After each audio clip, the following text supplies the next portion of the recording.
Varicose veins కి సరైన చికిత్స కోసం సంప్రదించండి ఎవిస్ హాస్పిటల్. అందరికీ నమస్కారం. నా పేరు మాధురి. ఈ రోజు మనతో పాటు ఉన్నారు ప్రముఖ ఆస్ట్రాలజర్ సుభాష్ శర్మ గారు. నమస్కారం గురుగారు. గురుగారు, మాఘమాసానికి చాలా ప్రాముఖ్యత ఉంటుంది కదండి. ఇందులో వచ్చే పౌర్ణమి, మామూలుగానే పౌర్ణమి అంటేనే చాలా మంది ఇంట్రెస్ట్ గా చేస్తూ ఉంటారు. అలాంటిది మాఘ పౌర్ణమికి ఇంకా విశిష్టత, రెట్టింపు పుణ్య ఫలితం కూడా ఉంటుందంటారు. మరి ఎలాంటి ఫలితం మనం సంపాదించుకోవచ్చు, అలాగే ఆ రోజు చేసుకోవాల్సిన విధి విధానాల గురించి మాకు తెలియజేస్తారా? తెలియజేస్తాను. ముందుగా ప్రేక్షకులందరికీ శ్రీమాత్రే నమః, శ్రీ గురుభ్యో నమః. ఓం జ్ఞాని నామ్నపి చేతాంసి దేవి భగవతి హిసా బలాయ కృష్యమోహాయ మహామాయ ప్రయశ్చతి. మాఘ పౌర్ణిమ ఎందుకింత ప్రత్యేకత అంటే, మాఘమాసం అంటేనే శుభానికి సంకేతం. శుభముహూర్తాలకు ఆరంభమయ్యేటటువంటి రోజు మాఘమాసం. ఎందుకంటే జనవరి మాసం అంతా కూడా పౌష్య మాసము, శూన్య మాసం అని పిలుస్తూ ఉంటాం. ఆ సమయాల్లో ఇలాంటి శుభకార్యాలు కూడా చేయరు.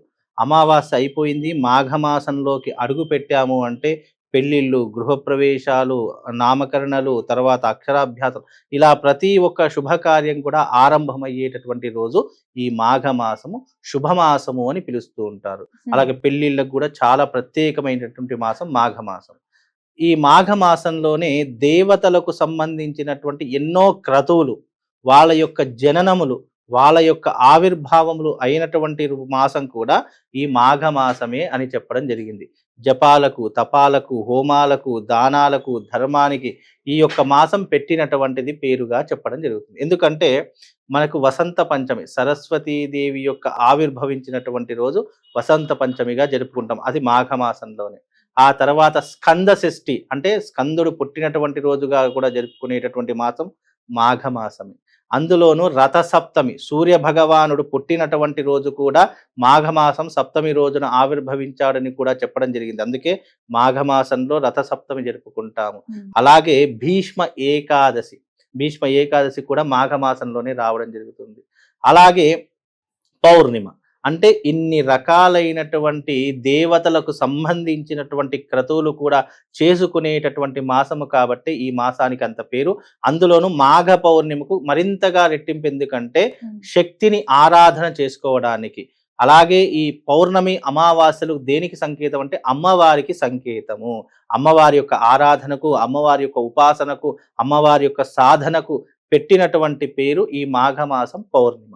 మామూలుగా ప్రతి పౌర్ణిమ, అమావాస్య అమ్మవారికి చాలా ప్రీతికరమైనటువంటిది. కానీ ఈ మాఘ పౌర్ణిమ అనేటటువంటిది ఇంకా ప్రత్యేకమైనటువంటిది. మామూలు రోజుల్లో 10 పుణ్యం వస్తే మాఘ పౌర్ణమి రోజున 100 పుణ్యం సంపాదించుకోవడానికి ఈ పౌర్ణిమ అంత శుభానికి సంకేతం. ఎందుకంటే ఇన్ జనరల్ గా చెప్పాలి అంటే, మామూలుగా మన ఇంట్లో ఉన్నటువంటి వారు ప్రతిరోజు మనల్ని పలకరిస్తారు, ప్రతిరోజు మనకు హాయ్ బాయ్ అని చెప్తూ ఉంటారు. కానీ స్పెషల్ డేస్ కొన్ని మనుషులు, కొన్ని పుట్టినరోజులు కానీ, పెళ్లి రోజులు కానీ, ఆ రోజున మనకు స్పెషల్గా విషెస్ ఎలా తెలియజేస్తారు, ఆ రోజున మనం చాలా సంతోషపడుతూ ఉంటాము, అయిన వాళ్ళు మనకు విషెస్ చెప్పారు కదా.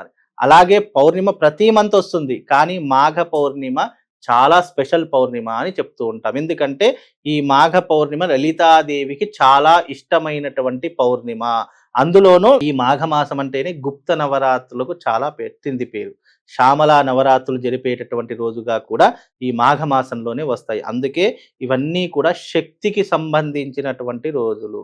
అలాగే మాఘమాసంలో ఒక మనిషి, ఒక జీవి తనను తాను ఉద్ధరింపజేసుకోవడానికి, తన జీవితాన్ని మార్చుకోవడానికి, తన జీవితాన్ని సరిదిద్దుకోవడానికి, చేసిన పాపముల నుండి బయటపడడానికి పెట్టినటువంటి పేరు ఈ మాఘ పౌర్ణిమ. మాఘ పౌర్ణిమ రోజునే ముఖ్యంగా చేయవలసినటువంటి విధులు ఏం చెప్పారు మన పురాణాలలో, వేదములలో కానీ, శాస్త్రంలోనూ కానీ, మునులు కానీ, ఋషులు కానీ ఏం చెప్పారంటే, మాఘ పౌర్ణిమ రోజున గంగా స్నాన విధిని ఆచరించాలి, దాన ధర్మాలు ఆచరణ చేసుకోవాలి, దైవిక ఆరాధన చేసుకోవాలి, సంగమ తీరంలో స్నానం ఆచరణ చేసుకోవాలి, శివాలయంలో నువ్వుల నూనెతో దీపం వెలిగించాలి, నువ్వులు దానం చేయాలి, బెల్లము దానం చేయాలి, కంబలి, గొంగడి ఇవి దానం చేయాలి. అలాగే ఆ రోజున దైవిక ఆరాధన, దైవిక సాధన తప్పకుండా ఆచరణ చేసుకోవాలి. ఇలా చేస్తే మనిషి తన జీవితాన్ని ఉద్ధరింపజేసుకోగలుగుతాడు, చేసిన పాపముల నుండి నిష్కృతి పొందగలుగుతాడు. ప్రతి మనిషి ఆలోచిస్తే ఏం ఆలోచిస్తారంటే, ఇది యాంత్రిక జీవితం, ఎవ్రీడే చేసుకోవాలి, ప్రతిరోజు చేసుకోవాలంటే ఎవరు చేసుకోరు. చేసుకోవాలనే సంకల్పం ఉన్నా మన యాంత్రిక జీవితం చేసుకోనివ్వదు. ఎందుకంటే మనకు ఉదయం లేచినప్పటి నుంచి ఉద్యోగాలని చెప్పేసి, ఇంటి పని అని చెప్పేసి, సంపాదించాలి, మనం జాబ్లోకి వెళ్ళాలి, ఇవే ఉంటాయి మనకు. ఇవన్నీ చేసుకోవాలి అంటే చేసుకునేటటువంటి వాడికి కూడా ఆ యాంత్రిక జీవితానికి అలవాటు పడిపోయినటువంటి వాడు చేసుకోలేడు. కనీసము ఈ యొక్క మాఘమాసంలో చెవితి తీర్థ రోజునందు కానీ, లేదా పౌర్ణమి రోజునందు కానీ, లేదా పౌర్ణమి అమావాస్య తిథి నందు కానీ, ఏకాదశి రోజు కనీసం ఈ తిథులనైనా ఉపయోగించుకుంటే ఈ మాఘమాసం మొత్తం కూడా స్నానం చేసిన పుణ్య ఫలితము, భగవంతుని యొక్క సంపూర్ణమైనటువంటి అనుగ్రహం కలుగుతుంది అని మనం చాలా మట్టుకు చెప్తూ ఉంటాం. కాబట్టి ఈ మాఘమాసంలో పౌర్ణమి రోజున తప్పకుండా సంగమ స్నానం, అంటే సంగమ స్నానం అంటే అర్థం ఏంటంటే ఒకటికి మించి ఎక్కువ నదులు ఎక్కడైతే కలుస్తాయో, సంగమిస్తాయో ఆ సంగమ తీరంలో స్నానం ఆచరించడం వల్ల మన జన్మాంతరాల వరకు చేసిన పాపములన్నీ కూడా వెళ్ళిపోతాయి. అది కూడా ఎప్పుడు చేయాలి? చాలా మంది బ్రహ్మ ముహూర్తంలో చేయాలి, బ్రహ్మ ముహూర్తంలో లేవాలి.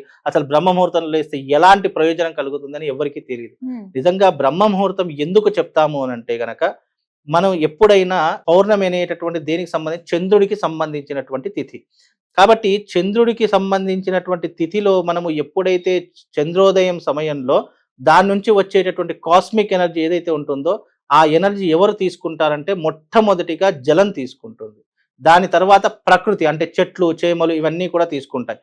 ఎప్పుడైనా గమనించండి, చెట్ల పైన ఈ యొక్క నీటి పదం ఏర్పడుతూ ఉంటుంది. మరి అది ఎక్కడి నుంచి వస్తుంది? చంద్రుడి యొక్క కాస్మిక్ ఎనర్జీ నుంచి వస్తుంది. ఆ చంద్రుడి నుంచి వచ్చే కాస్మిక్ ఎనర్జీ ఏదైతే ఉంటుందో అది మొట్టమొదటిగా నీటి పైన, దాని తర్వాత ఈ వృక్ష జాతి మీద పడుతూ ఉంటుంది.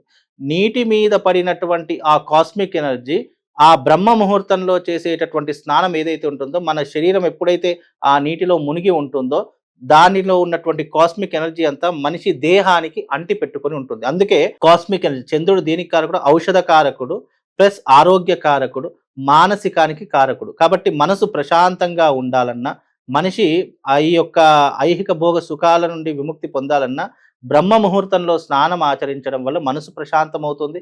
మనకున్నటువంటి 365 రోగాలు నయం కావడానికి ఆ యొక్క గంగాజలం ఉపయోగపడుతుంది. ఎప్పుడైతే సూర్యుడు ఉదయిస్తూ ఉంటాడో, ఎప్పుడైతే సూర్యుడు యొక్క తాకిడి నీటి మీద పడుతుందో ఆ ఎనర్జీ అంతా కూడా మాయమైపోతుంది. సూర్యుడి యొక్క వేడికి ఆ ఎనర్జీ అంతా కూడా మాయమైపోయి దాంట్లో ఉన్నటువంటి ప్రాణశక్తి కోల్పోతుంది. మీరు ఎప్పుడైనా గమనించండి, రాత్రి పూట ఒక మట్టి పాత్రలో నీళ్లు పోసి మన టెర్రస్ మీద కానీ ఎక్కడైనా పెట్టండి, అవి ఎంతవరకు పోసావో అంతవరకు అలాగే ఉంటాయి ప్రొద్దున తీస్తే. అదే మనం ప్రొద్దున మట్టి పాత్రలో నీళ్లు పోసి సాయంత్రం తీసామనుకో నీళ్ళని ఇంకిపోతాయి. కారణం ఏంటి అంటే ఆ యొక్క సూర్య భగవాన్ యొక్క తత్వం ఏంటి అంటే ఏదైతే భూమి మీద ఉన్నటువంటి కాస్మిక్ ఎనర్జీ ఏదైతే ఉంటుందో అంతా కూడా స్వీకరించేసుకుంటాడు. మళ్ళీ చంద్రుడు వచ్చే సమయంలో మళ్ళీ కాస్మిక్ ఎనర్జీ భూమి మీద పడుతుంది. అందుకే మనం బ్రహ్మ ముహూర్తంలో ఏ పని చేసినా కూడా, స్నానం చేసినా కూడా, లేదు అని అంటే గనక మనం దైవిక ఆరాధన చేసినా, మంత్ర జపం చేసినా అది మనం జీవితానికి ఉద్ధరింపజేసేటటువంటిది అని. అందుకే ఈ మాఘమాసంలో చక్కగా గంగా స్నానం చేయండి. నువ్వుల దానం, మన పిడికెడు నువ్వులు మన చేతిలో ఎన్నైతే నువ్వులు ఉంటాయో అన్ని దానం చేసినా ఆ పిడికెడు నువ్వులు చేతిలో ఎన్ని గింజలు ఉంటాయో అన్ని గింజలు లెక్క పెట్టలేం మనం. కాబట్టి అన్ని తరాలు మన యొక్క జీవితం ఉద్ధరింపబడుతుంది. అందుకే ఆ రోజు నువ్వులు దానం చేయాలి, ఆ రోజున బెల్లం దానం చేయాలి, ఆ రోజున విశేషంగా వస్త్రదానం, పేదవారికి అన్నదానం, ఇలాంటివి చేయడం ద్వారా మనకేమవుతుందంటే మనకు తెలియకుండానే మన జీవితం ఉద్ధరింపబడుతుంది. మనిషి జీవితంలో పుణ్యం సంపాదించుకోవాలి అంటే అది 2 మార్గాల ద్వారానే సాధ్యం. ఇంకా నువ్వు ఏం చేసినా పుణ్యం సంపాదించుకోలేవు. ఒకటి స్నాన విధి, స్నానం ఏం చేస్తుందో మన దేహాన్ని శుద్ధి చేస్తుంది. రెండవది దాన విధి, దానం ఏం చేస్తుందంటే మనం చేసిన పాపాలను దూరం చేస్తుంది. ఎప్పుడైతే దానం చేసే గుణం ఉంటుందో వాడికే డబ్బు ఆకర్షించబడుతుంది. నాకు డబ్బు కావాలి, డబ్బు సంపాదించాలంటే రాదు. నీ మనస్సులో దానం చేసే గుణం ఉన్నప్పుడే నీకు డబ్బు ఆటోమేటిక్గా జనరేట్ అవుతూ ఉంటుంది. నీకు దానం చేసే గుణం లేదు అంటే నువ్వు ఎంత సంపాదించినా నువ్వు ఆ ధనాన్ని తినలేవు, పరులు మాత్రమే తింటారు. కాబట్టి ఎప్పుడైనా పుణ్యం సంపాదించుకోవాలంటే గంగా స్నాన విధిని ఆచరించాలి, దానం అనేటటువంటి చేసుకోవాలి. అలాగే ఈ పౌర్ణమి రోజున ఈ రకమైనటువంటి దాన్ని వినియోగించుకుంటే తప్పకుండా జీవితము సుఖమయంగా ఉంటుంది, అదృష్టవంతంగా మారిపోతుంది. చాలా చక్కగా వివరించారు గురుగారు. మాఘ పౌర్ణమికి ధన్యవాదాలండి.